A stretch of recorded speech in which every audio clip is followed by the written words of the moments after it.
जब श्यामा मेरे साथ है, बोलो किसकी ये औकात है। एक ही बात समझ में आता है कि तू है, जब तू है तो मुझे कोई चिंता करने की जरूरत नहीं है। कौन मुझे क्या कहता है, कौन मुझे क्या समझता है, किसी के समझने ना समझने से कोई फर्क नहीं है।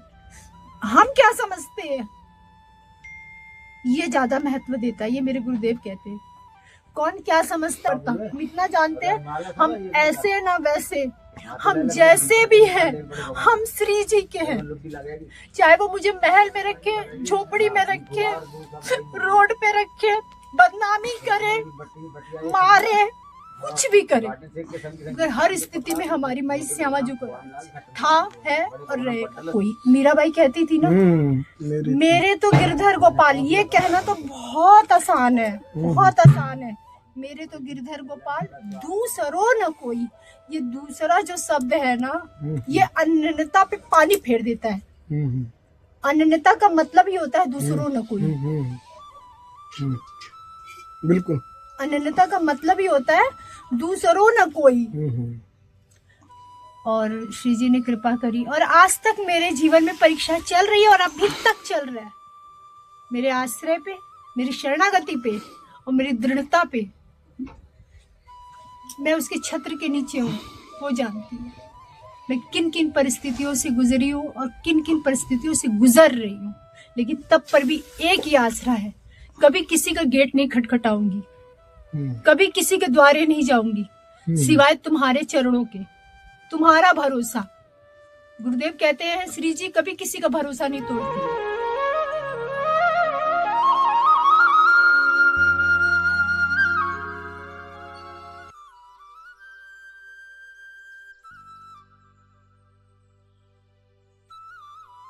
क्या दृढ़ता है, क्या निष्ठा है। देखो हमारे जीवन में मेरे गुरुदेव ने वही कि जो आपने नाम बताया, उन्हीं से मैं दीक्षित हूँ। किनसे? परमानंद। 3 साल हो गए, 4 साल हो गए। मीरा भाई इनसे दीक्षित है। कितने दिन पहले ली थी आपने गुरु दीक्षा? 3-4 साल हो गए।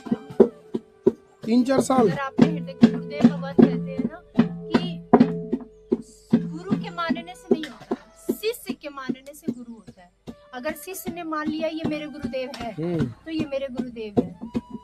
तो गुरुदेव से दीक्षा के लिए देखो, जैसे जिस संप्रदाय में आप जा रहे हो, जो हमारा रसरीत है उसको जानना बहुत जरूरी है। हमारे आचार्य कौन है, हमारे आचार्य की परंपरा क्या है, उसकी रसनीति क्या है, उसकी उपासना क्या है, वो जब तक आप वो रसनीति आपको पता नहीं रहेगा तो आप कहाँ से, आप कैसे जानकारी लोगे, कैसे क्या लोगे। वही मैं जानना चाह रहा हूँ। तो पहले तो श्री जी की कृपा से देखिए, लालजू की ही भक्ति में थी, बाबा ने लालजू की भक्ति में दिया, क्योंकि भक्ति का जो नींव है वो बाबा है, शिव बाबा वही है। और उनसे ही भगवान की भक्ति, उनके बिना कृपा की किसी को हरि की भक्ति नहीं मिलती। बिल्कुल सत्य है। तो जा पर कृपा करे न त्रिपुरारी, है ना।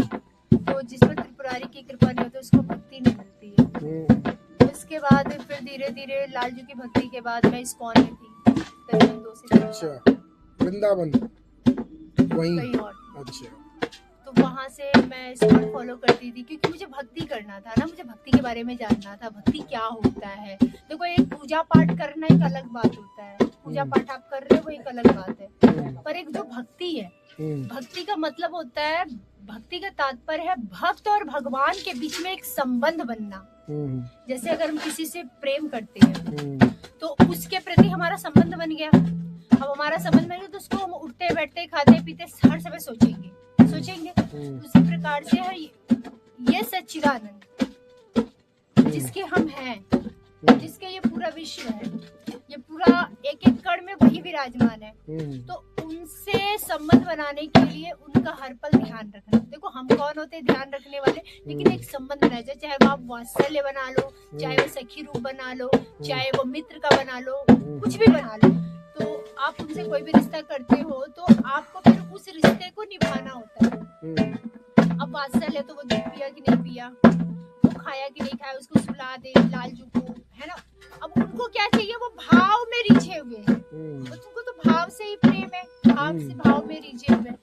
तो एक संबंध बनाना बहुत जरूरी होता है ठाकुर जी के साथ, जो मैंने देखा। तो मेरा जो संबंध था वो वात्सल्य, मेरी प्यारी जी के साथ, मेरी लाडली, मेरी बिटिया, मैं इस्कॉन के बाद धीरे धीरे, मुझे श्री जी के बारे में नहीं पता था। मैं जाती थी इस्कॉन जाती थी तो लालजू वही सब कृष्ण कृष्ण करते थे, वहाँ राधा बोलना भी बड़ा विचलित हो जाता था, द्वेष हो जाता था।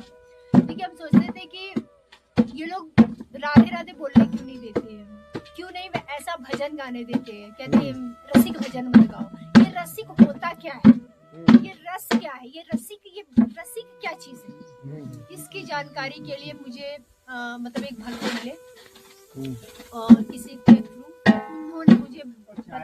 उन्होंने मुझे बताया इसके बारे में कि रसिक वृंदावन में पाए जाते हैं, वो वृंदावन में ही मिलेंगे। मैंने कहा जो रस में डूबे हैं।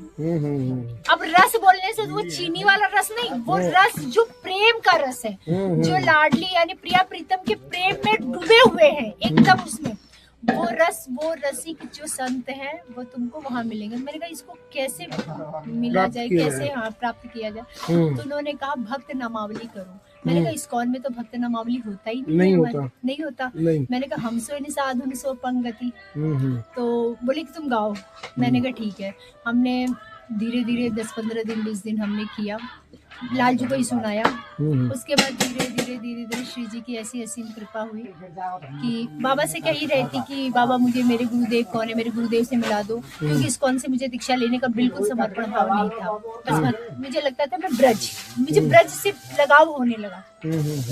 जब मैं पहली बार 2019 या 20 में ब्रज में आई, पहली बार मथुरा रायगढ़ में बस इस्कॉन से आती थी और वृंदावन मतलब हर जगह दर्शन कराना, मुझे इतना पता नहीं। कि जब पहली बार मैंने रज में जब पैर रखा ना, तो मुझे ऐसे लगा यहाँ चप्पल पहनना सही नहीं है। और जब मैं इस रज को अपने मस्तक से लगाया तो ऐसे लगा जैसे इससे मेरा बहुत गहरा संबंध है, कुछ है इसके अंदर जो खींच रहा है अपनी ओर। फिर उसके बाद से ब्रज के प्रति भाव आने लगा। धीरे धीरे मैं ब्रज में आने के लिए उत्पन्न होने लगी। होता था कब कोई जाए और मैं चली जाऊं, कब कोई जाए। इस्कॉन के थ्रू आती रही जाती रही। लेकिन धीरे धीरे 2020-21 में मेरी स्वामिनी आई, मेरी लाडली जी, और उनसे जो मेरा भाव बना, जो प्रेम बना, वो वात्सल्य भाव बना। उनसे प्रेम करते करते फिर धीरे धीरे भोले बाबा से प्रार्थना ही कर रही थी। कहना नहीं चाहिए, स्वप्न की बात होती है। मुझे तो आचार्य ने ही स्वीकार कर लिया था। मुझे मेरे आचार्य ने ही दर्शन देके स्वीकार कर लिया कि तू कहाँ जाएगी, किसका मार्ग कहाँ लिखा है वो। तो अब मुझे पता नहीं था कि मेरे आचार्य कौन है। दिखा दिया लेकिन नहीं पता था। बाबा की कृपा हुई, बाबा ने मुझे स्वप्न दर्शन दिखाया कि मेरे गुरुदेव अच्छा ये है, हर जगह मुझे यही दिख रहा है। मैंने कहा बस करो। बृहस्पतिवार के दिन एक्चुअली मेरी दीक्षा का जो मन आ रहा था वो पीली पोखर वाले बाबा के पास आ रहा था, क्योंकि मुझे पता था कि वो राधा में वो बरसाने में है, तो वही है राधा रानी के पास और कोई नहीं है। तो क्योंकि हमने बोला था कि हमको ना अपने गुरु से मिला दो, अब तुम्हारी जो आचार संप्रदाय है लाडली जी, उनसे मिला, तुम्हारा नाम दे दो, तुम्हारा संप्रदाय दे दो। ये सारी चीजें मेरे साथ चल रही थी। उसके बाद तब 10-15 दिन तक विनोद बाबा का मैं सुनती रही, लेकिन कहते हैं ना उत्तर मिलना होता है तो किसी न किसी रूप में उत्तर मिल ही जाता है। बिल्कुल उत्तर मिल गया मुझे। उस दिन ऐसा लगा विनोद बाबा मुझसे कह रहे हैं कि मतलब मैं तो दीक्षा नहीं दे सकता। तो मैंने कहा मुझे कोई नहीं इस भवसागर से निकालने वाला, मेरा कोई गुरु नहीं है। फिर उसके बाद उसी दिन मुझे ऐसा लगा राधा राधा लिखो, और जब मैंने राधा राधा लिखा तो उस टाइम पे मैंने उसी रात को मैंने स्वप्न में गुरुदेव को देखा।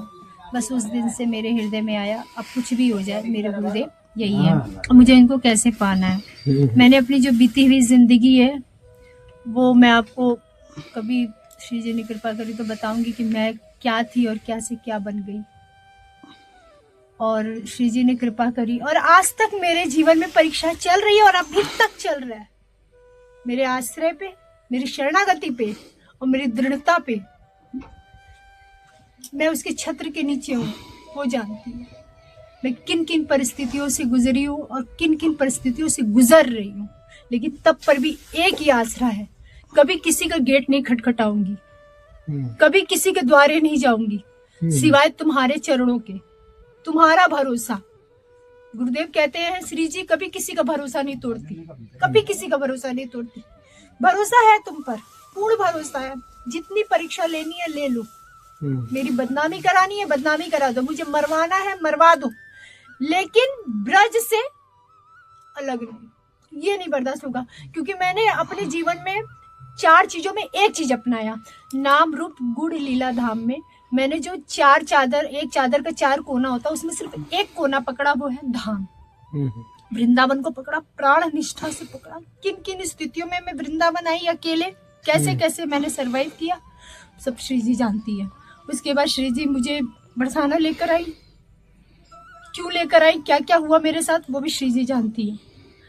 तो अब जो चीज है मेरे साथ, लाडली जू का धाम निष्ठा, धाम शरणागति का जो एक आश्रय होता है ना, आश्रय भजन साधना से नहीं होता है, भजन साधन से नहीं होता है, भजन केवल कृपा रूप से होता है।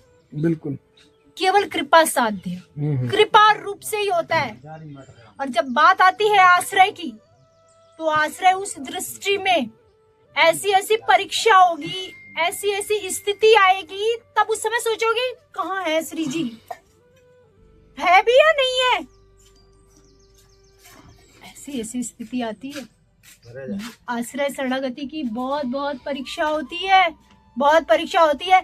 तिलक लगा देने से, कंठी पहनने से कोई शरणागत नहीं है। असली शरणागत की परीक्षा तब आती है जब विपत्ति पे विपत्ति, और ऐसी स्थिति कि तुम सोच भी नहीं पाओगे कि जीवन में ऐसा भी उलट पुलट हो सकता है, श्री जी ऐसा भी कर सकती हैं। हो जाता है शरणागति की ये स्थिति है।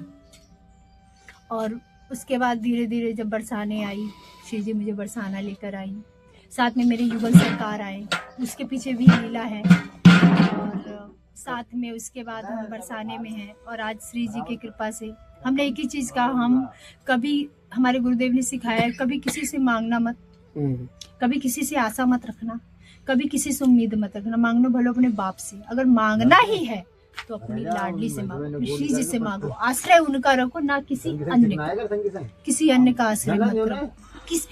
चाहे विपत्ति से विपत्ति आ जाए, संकट से संकट आ जाए, कैसी भी स्थिति आ जाए, बड़ा से बड़ा विपरीत आ जाए, एक भरोसा, एक आस, एक विश्वास, राम श्याम है ना, हित चातक तुलसीदास, तो जो भी है जैसा भी है सब केवल और केवल श्री जी, केवल और केवल। जो चल रहा है, जैसे चल रहा है चलता रहे, लेकिन आश्रय उन्हीं का रखना है, किसी। तो आपके पति भी आपके साथ रहते हैं? मेरे पति मेरे साथ नहीं रहते हैं। हमारी कहानी कुछ और है, श्री जी को पता है। दोनों का भाव एक ही है, विचार एक ही है, भजन, भजन मार्ग में ही है हम सब। लेकिन अब जो स्थिति जैसे चल रही है श्री जी की कृपा से, बस अब एक कृपा साध्य रूप में, बस केवल और केवल अगर जीवन में कुछ सत्य है तो बस वो एक ही है, वो है श्री जी। अन्यथा संसार में सब कुछ झूठा है। सहयोग सब कर देंगे, सहयोग के रूप में वो भी वही कृपा साध्य रूप में वही आती है, सहयोग के रूप में आ जाएंगी, क्योंकि बिना श्री जी के कृपा के कुछ नहीं होता है। प्रेम भी प्राप्त तभी होगा जब आपको श्री जी कृपा करेंगी, और जब प्रेम प्राप्त हो जाता है तो श्री जी का मिलना दूर नहीं रहता, वो निकट है आपसे। बस केवल वो चीज रह गया है जो अंदर एक विकलता, एक विरह, एक तड़प, तो वो प्रेम में ही है, सब में नहीं है। प्रेम की प्राप्ति के बाद ही श्री जी की प्राप्ति हो जाती है। अब वैसे तो श्री जी हर पल हर क्षण हर समय है ही, उनका तो ऐसा हो ही नहीं सकता कि हम उनके बिना एक सांस भी ले सके। क्योंकि मेरे जीवन में मेरी श्री जी का आना, मेरी श्री जी ने मेरे जीवन को बदल के रख दिया, एक नई कहानी लिख दी, एक नया पन्ना लिख दिया मेरे ऊपर। बीती जिंदगी से भी बेहतर एक नई जिंदगी लिखी, लेकिन उस जिंदगी के लिए भी आज भी बहुत संघर्ष, आज भी संघर्ष चल रहे। कर रही हूँ उन्हीं के भरोसे, उनके आस में, उनके विश्वास में कि हाँ एक दिन सब सही हो जाएगा। भजन है ना, छाई काली घटाए तो क्या, तेरी छतरी के नीचे हूँ मैं, आगे आगे है श्यामा मेरी, अपनी श्यामा के पीछे हूँ मैं, जब से पकड़ा मेरा हाथ है, बोलो डरने की क्या बात है, जब श्यामा मेरे साथ है, बोलो किसकी ये औकात है। एक ही बात समझ में आता है कि तू है, जब तू है तो मुझे कोई चिंता करने की जरूरत नहीं है। कौन मुझे क्या कहता है, कौन मुझे क्या समझता है, किसी के समझने ना समझने से कोई फर्क नहीं है। हम क्या समझते हैं ये ज्यादा महत्व देता है, ये मेरे गुरुदेव कहते हैं। कौन क्या समझता है, क्या किसी के समझने से आप समझ जाओगे? आप हमको क्या समझ रहे हो? क्या आप मुझे समझ सकते हो? हम क्या है हमें वो समझती है, हमारी स्थिति क्या है हमें वो समझती है। किसी के समझने ना समझने से हमें कोई फर्क नहीं पड़ता। हम इतना जानते हैं हम ऐसे ना वैसे, हम जैसे भी हैं हम श्री जी के हैं। चाहे वो मुझे महल में रखे, झोपड़ी में रखे, रोड पे रखे, बदनामी करे, मारे, कुछ भी करे, अगर हर स्थिति में हमारी माई श्यामा जी को था, है और रहेगा। केवल केवल श्री जी, केवल श्री जी का आस, श्री जी का भरोसा और श्री जी का आस, एक विश्वास, दूसरों न कोई। मीराबाई कहती थी ना, मेरे तो गिरधर गोपाल, ये कहना तो बहुत आसान है, बहुत आसान है। मेरे तो गिरधर गोपाल दूसरों न कोई। ये दूसरा जो शब्द है ना, ये अनन्यता पे पानी फेर देता है। अनन्यता का मतलब ही होता है दूसरों न कोई। बिल्कुल, अनन्यता का मतलब ही होता है दूसरों न कोई। जहाँ पे ये चीज है कि दूसरों न कोई, तो बस वो केवल और केवल गिरधर है, केवल और केवल श्री जी है। करने भी वही है, कराने वाली भी वही है, समझने समझाने वाली भी वही है। जो हो रहा है, जैसा हो रहा है, उन्हीं की कृपा से हो रहा है, उनकी इच्छा से हो रहा है। क्योंकि उन्होंने हमारे लिए क्या विधान लिखा है, उनसे बढ़कर हमारे हित के बारे में कोई नहीं सोच सकता। और मुझे विश्वास है, मुझे पूरा विश्वास है कि मेरी लाडली मेरे लिए अच्छा सोची है, और वो जो करेगी वो हमारे ही उस पे करेगी। क्योंकि जहाँ पे ये बात आ जाती है ना, जोई जोई प्यारो करे सोई मोही भावे, तो फिर ये भी आ जाता है कि भावे मोही जोई सोई सोई करे प्यारे। तब ये आ जाता है, तब ये आ जाता है कि भावे मोही जोई सोई। तब लगता है कि प्यारी जो मेरी सेवा कर रही है कि मैं उनकी सेवा कर रही हूँ। तब श्यामा जो कर रही है, हम कौन है करने वाले? हम कोई नहीं है। हमारी प्यारी जो कर रही है हमारी सेवा, हमारी लाडली जी, केवल एक आस में जी रही हूँ, केवल एक आस में। कोई भी स्थिति आती है, कैसा भी भयंकर से भयंकर स्थिति आती है कि लाडली जो है ना, श्री जी है ना, जब वो है ना, नाता नहीं, कौन ये रिश्तेदार वो रिश्तेदार, कोई नहीं, ये श्री जी को बोल श्री जी है।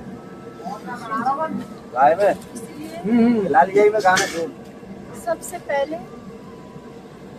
और कैसी भी स्थिति हो, कैसी भी विपत्ति हो, कुछ भी हो, भैया कहूंगी तो बहुत बड़ी बात है।